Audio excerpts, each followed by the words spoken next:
সকাল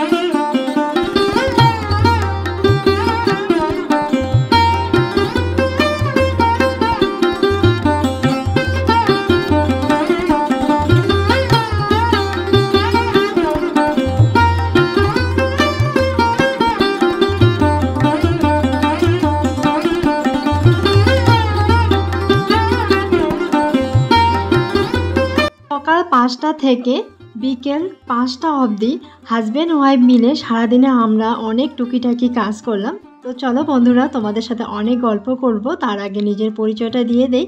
নমস্কার সবাইকে, গুড মর্নিং। নতুন আরেকটা ব্লগে তোমাদের সবাইকে সাথে নিয়ে এইমাত্র ব্লগটা শুরু করলাম। আশা করছি তোমরা প্রত্যেকে যে যেখানে আছো সকলে ভালো থেকো, সুস্থ থেকো, সাবধানে থেকো।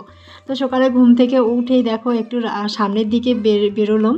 তো সামনের দিকে বেরিয়েই দেখছি কি সুন্দর করে পাখিরা এদিক ওদিক ছোটাছুটি করছিল। তারপর আর বেশিক্ষণ দেরি না করে বাড়িতে চলে আসলাম। এসেই দেখো আমাদের গেটের সামনে এক দুটো শালিক পাখি কি সুন্দরভাবে দাঁড়িয়ে আছে। তারপর দেখো উড়ে গিয়ে আবার একজন পড়লো হলো আমলক্ষীর গাছের উপর। তো তারপরে আর একজন গিয়ে আমলক্ষীর গাছের উপর উঠলো, ফট করে আর একজন চলে গেল। তো তারপর আমি বাড়ি চলে আসলাম। এসে দেখো আমার টুকিটাকি সংসারে অনেক কাজ আছে, যে কাজগুলো আমি হাজব্যান্ডকে ছাড়া একদমই করতে পারি না। তবে আমি জানি না তোমরা কারা কারা হাজব্যান্ডের সাহায্য ছাড়াই কাজ করতে পারো, তবে আমি কিন্তু একদমই চলতে পারি না। তো যে কোনো কিছু কাজ করতে গেলে কিন্তু হাজব্যান্ডের সাহায্য আমাকে লাগেই। তো যাই হোক, আজ আমার মানে ডেইলি লাইফস্টাইল যেমন, সেটাই আমি তোমাদের সাথে শেয়ার করি। আমি যেমনই কাজ করি না কেন, যেভাবে করি না কেন, যেমন পরিস্থিতিতে থাকি না কেন, সেটাই তোমাদের সাথে শেয়ার করি। যেহেতু আমি ডেইলি লাইফস্টাইল করি, আমার ডেইলি লাইফস্টাইলে যা যা ঘটে থাকে সেটাই তোমাদের সাথে শেয়ার করার চেষ্টা করি। তো আশা করি আজকের ব্লগটা তোমাদের অনেকটাই ভালো লাগবে। তো ওই যে কাল আর কি বেশ কিছু ধান বিকেল 4টা থেকে শুরু করেছি, তারপর কিন্তু একদম সন্ধে টাইম একদম পেরিয়ে গেছে সিদ্ধ করতে করতে। তো কি হয়েছে বলো তো, কালকে তো আমি 3 ডেস্কে ধান সিদ্ধ করেছিলাম। তারপর আর রাত্রেবেলা আর 1 ডেস্কে করতে পারিনি। তো অনেকটাই রাত হয়ে গেছে, এদিকে খাওয়ার টাইমেরও সময় হয়ে যাচ্ছিল। তারপর দেখো একটুখানি মেয়েকে বই নিয়ে বসিয়েছিলাম, যার জন্য আর 1 ডেস্কে ধান সিদ্ধ করা হয়নি, সেটা আমি রেখে দিয়েছিলাম। আর বিশেষ করে কি বলে ধান যে জাল দেবো সেই জিনিসটাই ছিল না। আর যেহেতু খড় আনা হয়নি, তাই আর কি আর 1 ডেস্কি ধান কিন্তু জাল দিতে পারিনি। তো এখন দেখো হাজব্যান্ড সকালে উঠে আমাকে খড় এনে দিল। তো আমাদের একটা খড়ের পুঁজি আছে, সেই পুঁজি থেকে খড় টেনে টেনে ও এনে দিল। আর এখন আমি না ডেস্কিটা বসিয়ে দিয়ে দেখো আর 1 ডেস্কে ধান সিদ্ধ করলেই কিন্তু আমার ধান সিদ্ধ করা একদম কমপ্লিট হয়ে যাবে। তারপর শুধু এই যে মানে শুকোনোর কাজ। তো এদিকে দেখো আমি ধানগুলো এক এক করে দিয়ে দিচ্ছি। তো হাজব্যান্ড বলছে এত বড় সিলভার গামলা তোমার তুলতে অসুবিধা হয়, আর যার জন্য কিন্তু ও আমাকে হেল্প করছে। দেখো ও আমাকে খড় এনে দিল, আর এখন দেখো ও সিলভার গামলাটা ধরছে, আর আমি এদিকে দেখো ধানগুলো আর কি ডেস্কির মধ্যে দিয়ে দিচ্ছি।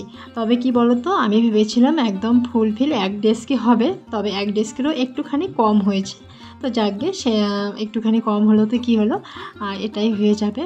তো সেটাই আর কি জাল দিচ্ছি। তো ও বললো যে একটা থালা বা যে কোনো কিছু একটা দিয়ে দাও, তাহলে গ্যাসটা বেরিয়ে গেলে পরে ধানটা সিদ্ধ করতে অনেকটাই সময় লেগে যাবে।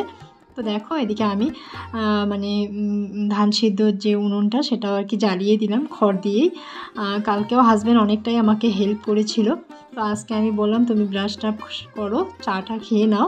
ওদিকে আমার শাশুড়ি মা চা করছে, তো আমি এদিকে দেখো বসে বসে ধানটা জাল দিয়ে নিই। যেহেতু একটা মাত্র ডেস্কি, কালকে কিন্তু বেশিরভাগটা সময় রাত্রেবেলায় হাজব্যান্ডে জাল দিয়ে দিয়েছিল। তো চলো এখন বসে বসে দেখো আমি ধানগুলো জাল দিয়ে নিচ্ছি। তো বাড়িতে অনেক কাজেই কিন্তু এখনও পড়ে আছে, বাসি কাজগুলো এখনও কিন্তু অনেক কাজ করা হয়নি। যার সকালে উঠে শুধু এই যে ধান জাল দেওয়া কাজটাই হচ্ছে, আর একটুখানি হলো আমি রাস্তার দিকে একটুখানি হাঁটাহাঁটি করে বাড়ি চলে আসা, এটুকুই। তো চলো দেখতেই পাচ্ছ খড় দিয়ে ধান জাল দিতে গেলে কিন্তু এখান থেকে 1 ছোটাকেও তুমি নড়তে পারবে না, কারণ সমানে এখানে দাঁড়িয়ে থেকে মানে বসে থেকে ধান জাল দিতে হবে। তো যাই হোক, এদিকে দেখো আমার ধান জাল দেওয়াটা কিন্তু হয়েই গেছে। তারপর একটুখানি এই যে ড্রেস চেঞ্জ করে নিলাম। বুঝতেই পারো খড় দিয়ে জাল দিলে, ধান জাল দিলে পরে কিন্তু একদম মাথা ডাতা ছাই পড়ে একদম একাকার হয়ে যায়। তারপর ড্রেসটা চেঞ্জ করে নিলাম, নিয়ে দেখো এদিকে রান্নাঘরে গিয়ে আবার চাটা করে একটুখানি খেয়ে নিলাম, মেয়েকেও খেতে দিলাম। মেয়ে খাওয়া দাওয়া করে টিউশন মানে স্যার এসেছে, ও বসে পড়েছে প্রাইভেটে পড়তে। আর এদিকে আমি দেখো প্লাস্টিকটা আগে বিছিয়ে নিলাম, নিয়ে এদিকে ধানগুলো সমস্তটাই হাজব্যান্ড ওয়াইফ মিলে দিয়ে দিলাম। তো তখন আমি ভিডিও ক্যাপচার করতে পারিনি, তো যাই হোক যেটা দিয়েছি সেটাই বললাম। তো দুজনে মিলে আর কি ধানগুলো আমরা দিয়ে দিলাম। তো বন্ধুরা সর্বপ্রথম একটা কথাই বলবো, আমি প্রত্যেকটা ব্লগে বলে থাকি আমার ভিডিওতে যদি কোনো ভুল ত্রুটি হয়ে থাকে প্লিজ তোমরা একটুখানি মানিয়ে নিও। আর তোমরা যারা আমার পুরনো বন্ধু হয়ে আমার ব্লগগুলো দেখো তাদের জন্য তো অনেক অনেক ধন্যবাদ রইল। আর যারা নতুন বন্ধু হয়ে আমার ভিডিওগুলো দেখছো বা দেখো তাদের জন্য অনেক অনেক ধন্যবাদ রইল। তোমরা এভাবে আমার পাশে থেকো, এভাবে আমাকে সঙ্গ দিও। তোমাদের সাপোর্ট ভালোবাসায় আমাকে একটু একটু করে এগিয়ে নিয়ে যেতে একটুখানি সাহায্য করবে। তোমরা আমাকে একটুখানি আশার আলো জাগানোর হাতটা বাড়িয়ে দিও, যাতে আমি তোমাদের হাত ধরে একটুখানি এগিয়ে যেতে পারি। তো চলো, আশা করি আজকের ব্লগটা তোমাদের অনেকটাই ভালো লাগবে। ওদিকে দেখো ধানটা তো ধুয়ে দিয়েছি হাজব্যান্ড ওয়াইফ মিলে। এখন আমি দেখো সমস্ত ধানটাই একটুখানি মেলিয়ে দিয়ে তারপর নাড়াচাড়া করে দিচ্ছি। তবে কি জানো তো, ধান সিদ্ধ করতে যেমন পরিশ্রম হয় তার থেকেও কিন্তু বেশি পরিশ্রম হয় ধান নাড়াচাড়া করতে। কারণ কি বলো তো, একটু পর পর কিন্তু ধানগুলোকে নাড়াচাড়া করতে হয়। আর বেশিক্ষণ পর যদি তুমি ধান নাড়াচাড়া করে যাও তাহলে কিন্তু ধানটা আর কি শুকোতে তোমার একটু অসুবিধা হয়ে যাবে, আর সেই ধানের চালটা কিন্তু ভেঙে যেতে সম্ভাবনা থাকে। তাই ধান বেশিক্ষণ না রেখে একটু বাদে কিন্তু নাড়াচাড়া করে দিতে হয়। তো এদিকে রৌদ্রটাও বেশ ভালোই পড়ছে, আর এদিকে সমানে শুনতে পাচ্ছি আমাদের এদিকে কলকাতার এদিকে নাকি ঘূর্ণিঝড় হবে বা বৃষ্টি মুষলধারে হবে, এটা আর কি শোনা যাচ্ছে। তো ভাগ্যিস কি হয় জানি না, তবে আমার আর কি ধানগুলো যেভাবে হোক শুকিয়ে নেওয়ার চেষ্টা করতে হবে দুদিনের মধ্যেই। তো চলো আজকে কি রান্না করেছি সেটাই তোমাদেরকে দেখাচ্ছি। এদিকে দেখো আজকে রান্না করেছি ডাল, একটুখানি মূলো শাক, আর এদিকে আমাদের বাড়িতে ওল ছিল, ওলের একটুখানি মাখা করে নিয়েছি। আর আমার মেয়ে তো ওল খাবে না, মূলো শাক খাবে না, ও সয়াবিন খেতে ভীষণ পছন্দ করে। এর জন্য মেয়ের জন্য একটুখানি সয়াবিন আর একটা আলু সিদ্ধ যেহেতু দিয়েছি, ওই আলু দিয়ে আর কি একটু সয়াবিন মাখা করে নিয়েছি। তো আজকে এই দিয়ে আর কি আমাদের সবার খাওয়া দাওয়া হয়ে যাবে। তো চলো এদিকে এই যে ধানের কাজ তো কমপ্লিট করলাম। তো ধানটা বেশ ভালোই একটু নাড়াচাড়া করে দিলাম, আর এই রোদ্রে কিন্তু অনেকটা ঝরঝরে হয়ে গেছে।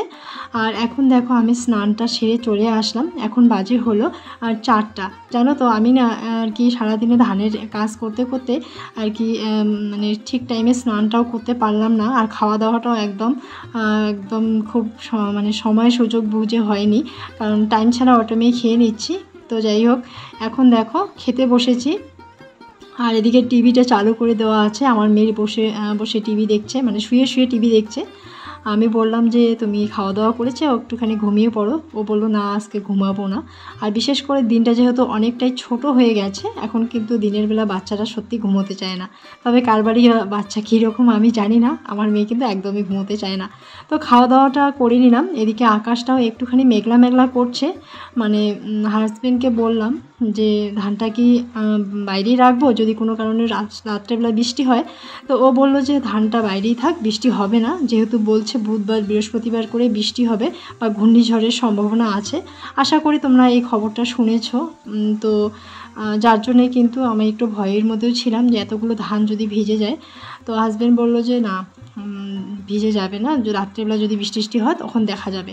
তো আজকে আমাদের বাড়িতে মানে আমার একদম ভাসুরের আর কি ছেলের মানে আশীর্বাদ আছে, তো সেখানে ধানের জন্য আর কি যেতে পারিনি। তো আমাদের বাড়ির প্রত্যেকে কিন্তু চলে গেছে, আর আমার মেয়েও গেছে। এদিকে দেখো হাজব্যান্ড বলছে রেডি হও। তো খাওয়া দাওয়া করে ধানটা আগে গুটিয়ে রেখে রেডি হলাম। তো আমার শাশুড়ি মাও চলে গেছে, সবাই চলে গেছে। তো আশীর্বাদটা হয়ে গেছে। এখন মেয়ে দেখতেছি রাস্তা দিয়ে ও আসছে, আর ও বলছে মা আমিও একটু বাদে যাব, আমি ড্রেসটা চেঞ্জ করব। তারপর আবার চলে আসলাম, এসে দেখো ড্রেস চেঞ্জ করে মা মেয়ে মিলে চলে যাচ্ছি। এদিকে তোমাদের দাদাভাই মানে আমার হাজব্যান্ড আর কি ক্যামেরা করছিল। তো দেখো ওখানে খাওয়া দাওয়া সমস্ত কিছু করে চলে আসলাম বাড়িতে এসে একদম বিছানাগুলো অগোছালোভাবে ছিল। আর বিশেষ করে সন্ধ্যার বিকেলবেলা আর কি ঘর ঝাড় দেওয়া হয়নি। তো দেখো সন্ধ্যার সময় অনেকটাই পেরিয়ে গেছে, এখন বাজে হলো 7:30। আর এখন আমি দেখো বিছানাটা একটুখানি ঝাড় দিয়ে নিচ্ছি। আর এদিকে আলনা ঢালনা সমস্ত কিছু অগোছালোভাবে আছে, সেগুলোই আর কি গোছগাছ করে নিচ্ছি। তো চলো বিছানার ঝাড় দেওয়া আমার হয়ে গেছে। আর সারাদিনে কিন্তু আজকে আর বিছানার কাছে আমি আসতে পারিনি, বুঝতেই পারো।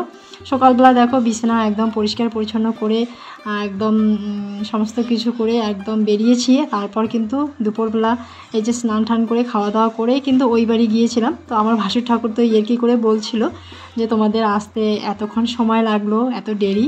আমি ইয়ার্কি করে বলছিলাম ট্রেন পাইনি, তো যার জন্য একটুখানি দেরি হয়ে গেছে। তো হাসাহাসি করলাম। এদিকে দেখো আলনাটাও সুন্দরভাবে আমি গুছিয়ে নিলাম। তারপরে দেখো পুরো ঘরটা কোনোরকমভাবে গুছিয়ে নিয়ে এখন একটুখানি আমাকে ভালো লাগছে। বিশেষ করে ঘর এলোমেলো থাকলে পরে একদমই ভালো লাগে না। তো চলো বন্ধুরা, আজকের ব্লগটা এখানেই রাখবো। তোমরা সকলে ভালো থেকো, সুস্থ থেকো, সাবধানে থেকো। আর ভিডিওটা ভালো লাগলে অবশ্যই একটা লাইক করো, কমেন্ট করো, আর সাবস্ক্রাইব করতে কিন্তু তোমরা নতুন বন্ধুরা কেউ ভুলো না। তো চলো আজকের মতো এখানে, দেখতেই পাচ্ছ আমার বিছানাটা পুরোপুরি একদম সুন্দরভাবে ঘরটাকে গুছিয়ে নিয়েছি। তো চলো আজকের মতো টাটা, দেখা হচ্ছে নেক্সট আর একটা ব্লগে।